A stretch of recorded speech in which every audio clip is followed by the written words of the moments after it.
My best friend replaced me as maid of honor 6 weeks before her wedding after I'd already spent $4,620. Then, still expected me to pay another $2,780 and keep doing the work until I found out she planned to use my work for her new maid of honor's sponsorships. 6 weeks before my best friend's wedding, she replaced me as maid of honor in a group video call. She said her new sister-in-law had a larger social media following and would create better wedding content. I had already planned the bridal shower, reserved the bachelorette house, paid deposits, built the timeline, and spent $4,620. The bride thanked me for understanding, then emailed a list of everything she still expected me to pay. She wanted $2,780 more for a trip I was no longer invited to lead, decorations she planned to change, and a hotel suite for the woman replacing me. When I refused, she accused me of holding her wedding hostage because several reservations were in my name. What she did not know was that the venue coordinator had accidentally copied me on an email explaining why I had really been replaced. Was it only about social media? And why had the new maid of honor promised a sponsorship using photographs and plans that belonged to me? My name is Hannah. I was 32 when my childhood friend Elise married Grant. Elise and I had known each other since 7th grade. We lived 3 streets apart, attended the same university, and stood beside each other through divorcing parents, job changes, and the deaths of 2 grandparents. When Elise asked me to be maid of honor, she gave me a small box containing a photograph of us at 13 and a card saying no one else knew her full story. I cried. I believed the role recognized 20 years of friendship, not a marketing opportunity. Our friendship had survived real tests. When Elise's mother entered treatment for alcohol addiction, Elise stayed with my family for almost 6 months. My mother drove us to school, and I learned how to recognize when Elise needed company without questions. Years later, when I developed panic attacks during graduate school, Elise sat outside my therapist's office and never made me feel embarrassed. That history taught me to step in before she asked. If she sounded overwhelmed, I built the list, made the call, or solved the schedule. Most of the time, she appreciated it.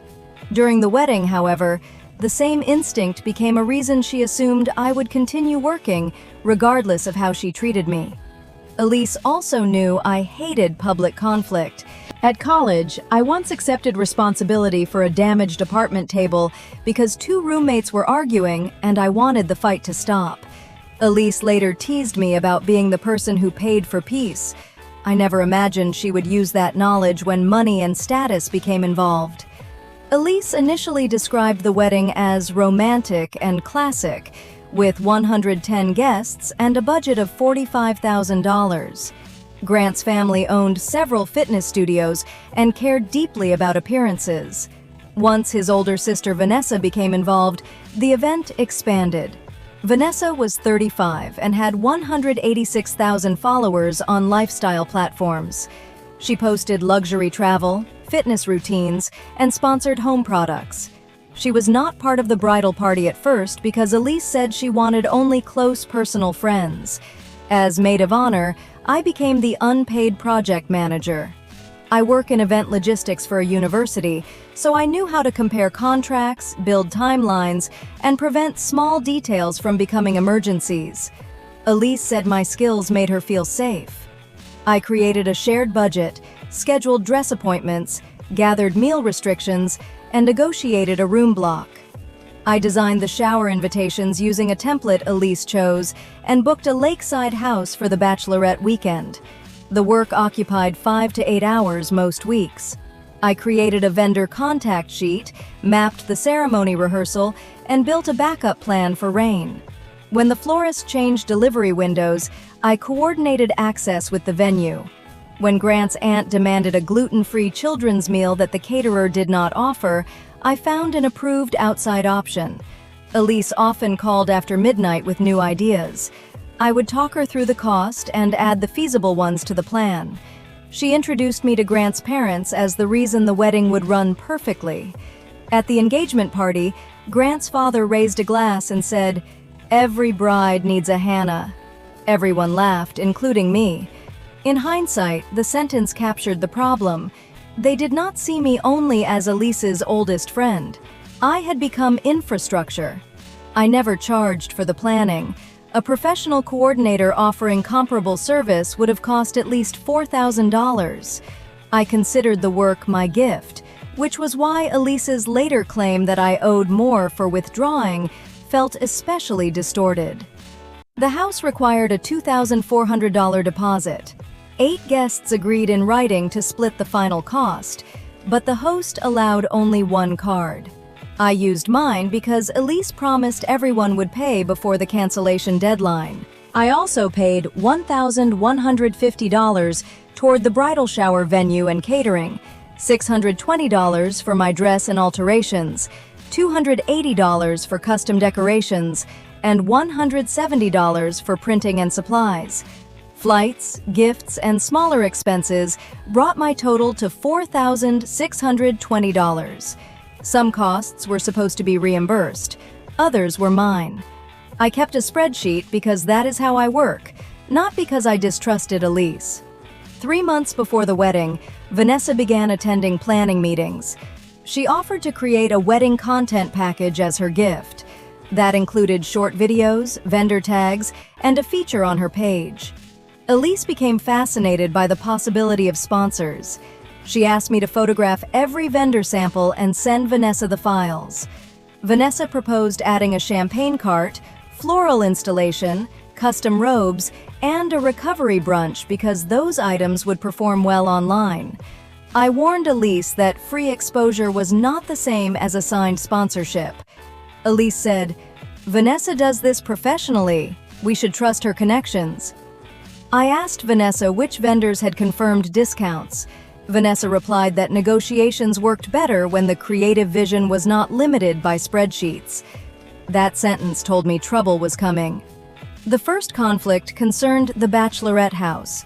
Vanessa wanted to replace the lake weekend with a luxury desert villa that cost 3 times more. 4 bridesmaids said they could not afford it. I reminded Elise that the lake house cancellation deadline had passed and leaving would forfeit $1,800 of my deposit. Elise said, "You always focus on what can go wrong. Vanessa focuses on what is possible." We kept the lake house, but Elise invited Vanessa and 2 influencer friends without asking the original group. The house capacity was 10. We now had 11. I told Elise one person needed separate lodging.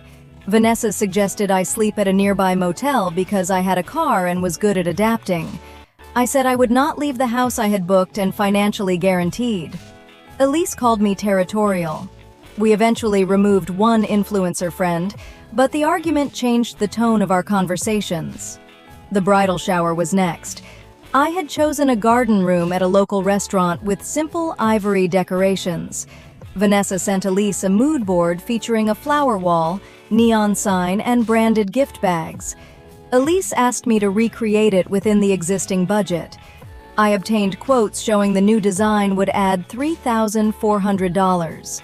Elise said sponsors would cover it later. I refused to place non-refundable orders without written commitments. Vanessa posted a story about working with people who confused caution with negativity. She did not name me, but Elise shared it. I considered stepping down then. Elise called the next day and apologized. She said wedding stress had made her forget how much I had done. She promised no decisions about my role would happen without a private conversation. 2 weeks later, she broke that promise. Elise scheduled a bridal party video call under the title, "Final 6-Week Alignment." I expected to review the timeline. Vanessa joined from a bright studio with Grant beside her. Elise said, "Hannah, I love you, but the wedding has evolved. Vanessa is going to serve as maid of honor because the role now includes content leadership and brand coordination." I asked why she had not spoken to me privately. Elise said she wanted everyone to hear the same information and avoid confusion. Vanessa added, "This is not personal. We need someone who can represent the wedding at the level it has reached." I asked what role Elise expected me to have. She said I could remain a bridesmaid, handle logistics behind the scenes, and give a toast if time allowed. In other words, Vanessa would receive the title and photographs. I would continue doing the work. I replied, "I am stepping out of the bridal party entirely. I will send an accounting of the reservations and reimbursable expenses." Elise began crying. Grant said I was reacting emotionally and should wait 24 hours. I thanked everyone and ended the call. The next morning, Elise emailed a document titled Hannah's Remaining Wedding Commitments. It requested $1,020 for my share of the bachelorette house, $640 toward the shower redesign, $480 for Vanessa's Maid of Honor hotel suite, $390 for new bridal party robes, and $250 toward transportation. The total was $2,780. The hotel suite charge was the most insulting. Elise wrote that I had originally agreed to support the Maid of Honor role, so replacing the person did not eliminate the commitment. I replied that I had never agreed to pay another adult's lodging, new decorations, or costs created after my removal. I confirmed I would honor my own non-refundable share of the lake house if I still attended. Because Elise had removed me from the itinerary and assigned my room to Vanessa's friend, I requested the group reimburse my deposit and take over the reservation. Elise said transferring the house was unnecessary because I could leave my card on file. She promised everyone would settle after the wedding. I refused to guarantee a property where I would not be present. I contacted the host. The reservation could be transferred to another guest if that person signed the rental agreement and replaced my card within 5 days. Otherwise, I could cancel. Cancellation would return $600 and forfeit $1,800. The host also warned me that leaving the card unchanged would make me responsible for damage, extra guests, noise penalties, and charges after checkout. Because the group had already exceeded capacity once, and Vanessa planned sponsored filming, the risk was not theoretical. I offered one additional option. Everyone could send the host's security deposit to me, sign a written responsibility agreement, and keep the booking until a card transfer was completed. Elise rejected it because asking bridesmaids to sign documents felt hostile. I replied that leaving a former friend financially responsible for 11 guests was more hostile than documenting responsibility. Grant's mother called and asked me to be flexible. She said their family reputation would suffer if the weekend collapsed. I asked whether she would place her card on the house. She said she did not mix personal credit with young people's trips. Her refusal confirmed that everyone understood the risk. They simply preferred it remain mine. I sent the transfer instructions to Elise, Vanessa, Grant, and all attendees. I gave them the full 5 days. No one accepted responsibility. Vanessa said influencers did not put personal cards on group properties because of privacy. Grant said his card was reserved for vendor balances. Elise told me I had created the problem by resigning. On day 4, 3 bridesmaids contacted me privately. They had already sent Elise their full house shares, totaling $3,060. Elise had not paid that money toward my card or told me she had collected it. My spreadsheet showed I had funded the $2,400 deposit, while Elise held more than enough from the group to reimburse me and secure the transfer. I sent a written demand for the deposit amount and copies of payment confirmations. Elise replied that all bridal party funds were pooled and could not be separated. I canceled the house before the deadline. I recovered $600, then used the payment confirmations to request repayment of the remaining $1,800 from Elise. The other women demanded their money back because there was no longer a reservation. Elise told everyone I had destroyed the bachelorette weekend out of jealousy. The group found a smaller hotel package. Vanessa promoted it as an exclusive last-minute upgrade, but the cost was $380 more per person. 2 bridesmaids withdrew from the trip. The shower venue was in my name too, but unlike the house, the restaurant allowed a clean transfer. I gave Elise a deadline and the manager's contact information. Grant paid the outstanding balance and signed the contract. I transferred every decoration file and vendor contact I had created, then removed my personal payment methods. I did not cancel the shower. I did not hide passwords. I handed over the work and ended my financial liability. That should have ended the conflict. Instead, Vanessa posted that an unnamed former friend had attempted to sabotage a bride weeks before her wedding. The post received hundreds of comments. Elise shared it with a broken heart emoji. Vanessa's followers identified me because older engagement photographs tagged my account as Maid of Honor. Strangers sent messages calling me jealous, unstable, and too plain to understand a luxury wedding. One person contacted the university where I worked and asked whether sabotaging private events violated employee ethics. I documented the messages and made my account private. My university supervisor reviewed the only public post connected to me, which was an old engagement photograph. She found no workplace issue and told reception not to forward personal calls. I asked Vanessa once, in writing, to correct the impression that I had canceled contracts maliciously. Vanessa replied that she never named me and could not control how audiences interpreted content. She could control it. She chose not to because conflict increased engagement. My attorney's later notice included a request that Vanessa stop using my image in monetized wedding content. Several of her draft reels featured the Maid of Honor proposal video and planning sessions filmed without my understanding that they would become sponsored material. Then the venue coordinator Marisol accidentally copied me on an email chain because my address remained in an old planning thread. Marisol asked Vanessa for the promised sponsorship agreements before allowing branded filming inside the venue. Vanessa replied that the content package depended on her being featured as Maid of Honor. She wrote that the former maid had already created most of the production plan, so replacing her would be mostly cosmetic. Vanessa also promised 3 vendors a combined minimum of 250,000 views and category exclusivity. The problem was that Vanessa had promised exclusivity to 2 competing skincare brands and had no signed approval from the venue. An earlier message from Elise was even worse. She wrote, "Hannah will still run the schedule because she cannot stand seeing details fail. She will calm down after the announcement." I had not been replaced because I lacked the right skill. Elise believed she could remove the honor, keep my labor, and use my plans to secure Vanessa's sponsorships. I forwarded the chain to my personal attorney because Vanessa's content deck included my original timeline, invitation design, and photographs without credit.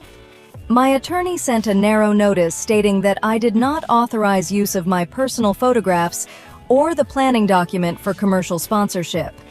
I did not claim ownership over Elise's wedding details. I protected only material I had created and images containing me. The venue suspended branded filming until Vanessa corrected the conflicting promises. One skincare company withdrew. The champagne cart discount disappeared because it had been tied to the larger package. Elise called me screaming. She said I had cost her $6,000 in sponsorship value. I told her an unsigned promise was not $6,000 and that she had no right to use me or my work commercially after removing me. Elise threatened small claims court for the lake house, shower redesign, and lost sponsorships. I organized the contracts, payment records, transfer instructions, group messages, and email chain. I sent one response inviting her attorney to contact mine. No lawsuit was filed. The bachelorette weekend happened at the smaller hotel. Social media made it look glamorous.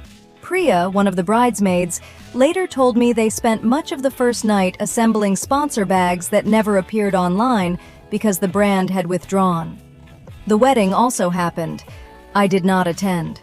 I mailed the couple the gift I had purchased months earlier because keeping it felt bitter, then muted every related account.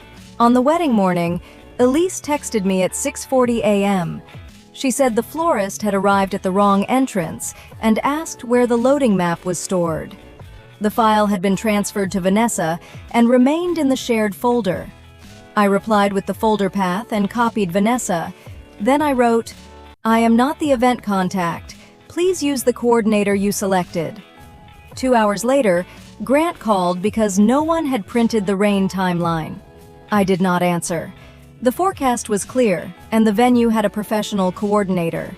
Nothing depended on me except the family's belief that I would rescue every lapse. The ceremony began 25 minutes late because sponsored photographs ran over schedule. Guests survived. The wedding did not collapse because I stopped managing it. That realization released a guilt I had carried since the video call. Vanessa served as maid of honor and posted 11 short videos. None went viral. Several showed visible brand labels the venue had prohibited, and the venue charged a $1,200 contract penalty. Vanessa and Grant argued about who should pay it.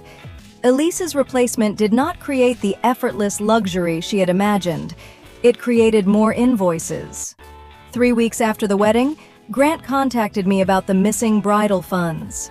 Elise had used the $3,060 collected for the original house toward the hotel package and other costs, but had not fully reimbursed the women who withdrew. She also still owed me $1,800 from the deposit loss. Grant said he had not known how much Elise collected. I provided the confirmations and my spreadsheet. I did not negotiate with him about whether the money mattered. The records spoke clearly. Grant repaid me $1,800 in 2 installments and returned the withdrawn bridesmaids' balances. Elise sent no message with the transfers. The shower finances produced another dispute. Grant discovered Elise had collected $640 from me for a redesign that was never ordered, plus smaller contributions from 4 bridesmaids. The original ivory decorations I purchased were used after the sponsor withdrew. Elise had described the extra money as committed funds and kept it in the wedding account. After Grant pressed her, she refunded my $640 and $1,120 to the other women. She told them she was simplifying the budget after a successful event, not correcting an improper charge. Between the house deposit and shower refund, I recovered $2,440. The amount mattered, but the clearer victory was that documentation prevented Elise from rewriting voluntary deposits as unlimited obligations. Grant and Elise entered counseling because their first month of marriage included arguments about more than $18,000 in untracked wedding spending. I did not celebrate that. I had once wanted their marriage to begin well, but protecting them from the consequences would not have made the beginning more honest. I recovered only part of what I spent overall. My dress, alterations, flights I canceled, gifts, and materials remained my loss. But I was no longer financing Vanessa's room, speculative decorations, or a commercial content plan built from my work. Elise and I have not spoken in 18 months. Mutual friends sometimes say she misses me and regrets how the role change happened. Regret about the delivery is not the same as understanding the decision. I grieved the friendship more than I expected. For months, I replayed the video call and wondered whether I should have stayed as a bridesmaid to preserve 20 years of history. Therapy helped me recognize that history explains why leaving hurt. It does not require me to remain available for future harm. Elise's mother contacted me on the first anniversary of the wedding. She apologized for not intervening and said Elise had built the event around fear that Grant's family would consider her ordinary. Vanessa's attention made Elise feel temporarily protected from that fear. I understood the explanation. I did not accept it as an excuse. Elise could have asked for reassurance, changed the budget, or chosen another maid of honor respectfully. She instead tried to keep my money and labor while publicly reducing me to a logistical problem. I returned the proposal photograph to the box Elise had given me and stored it with other old memories. I did not destroy it. The friendship contained genuine love before it contained exploitation. Ending contact did not require pretending every earlier year had been fake. The moment that stays with me is not being replaced. Brides can choose anyone they want beside them. It is Elise's email saying I would keep running the schedule because I could not stand to watch details fail. She knew I cared, and she treated that care as a resource she could continue using after humiliating me. I now plan university events with written scopes, payment owners, and transfer procedures. Those rules may sound formal, but they protect relationships from assumptions. Nobody should be expected to finance a role after the title, access, and consent have been removed. 1 year later, I served as maid of honor for my younger sister. Before I paid a single deposit, she created a shared budget and told every bridesmaid that declining any event would not affect the friendship. Her wedding was smaller, less photographed, and far more joyful. When a vendor increased the price, my sister changed the order instead of changing what her friends owed. Standing beside her, I finally understood that the honor was never the title or the matching dress. It was mutual trust. Elise had removed the title in public, but her real betrayal was expecting the trust to remain available for billing afterward. My sister thanked me for helping, but she also thanked every bridesmaid for the limits they communicated. No one was punished for missing an event, and nobody received an invoice after the photographs were posted. That should be ordinary. After Elise's wedding, it felt extraordinary. If your best friend replaced you as maid of honor after you had spent months planning and thousands of dollars, but still expected you to do the work and pay another $2,780, would you have stayed to protect the friendship? Or would you have transferred what you could and walked away too?